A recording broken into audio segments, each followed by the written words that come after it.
भाई मार्केटमध्ये ना नवीन ट्रेंड आला आहे, हॅरी पॉटर बुके, किंडर जॉयवाला, हॉट व्हील्सवाला बुके. कधी कुणाच्या 10 रुपयाच्या गुलाबाच्या कामाला तुम्ही लोक येत नाही, स्टोरीला टाकता if anybody gifts me this. अरे 10 रुपयाच्या गुलाबाच्या कधी कामाला आले का कोणाच्या तुम्ही? तुमची अपेक्षा एवढे कसे काय रे, अशी अपेक्षा ठेवता तुम्ही? भाई एवढा डेंजर क्रेज नाही आहे या फालतूगिरीचा. लिटरली येत ना, लिटरली मला स्वतःला फोन येत आहेत भाई की मला किंडर जॉय पाहिजेत, कुठे आहेत का, ब्लॅकमध्ये पाहिजेत किंडर जॉय. मी आहे ना ते फ्लॅट वगैरे फ्लॅटचं मी काम सोडतोय भाई. मी आपलं किंडर जॉयचं नवीन दुकान टाकणार आहे. आपण करू भाई, लेट डेंजर बिजनेस है भाई. 70 रुपये का खरीदने का, 100 को बेचने का, 30 रुपये का मुनाफा है भाई, 30% प्रॉफिट. काही नाही, माल डायरेक्ट घरी पोचणार, डायरेक्ट एक्सपोर्ट.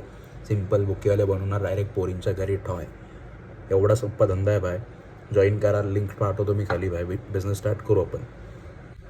ही जनरेशन आहे ना भाई, तुम्ही यांना काही विका, काहीही विका. या डोळे बंद करून चालणारी जनरेशन आहे, काही घेते. तुम्ही लिपस्टिक म्हणा, काहीही द्या बाई यांना. बुकेमध्ये फक्त रॅप करून द्या, baby present for you. Baby झाली, बेबी खुश. हां, बेबीला फरक नाही पडत बाबाने काय दिलं आहे.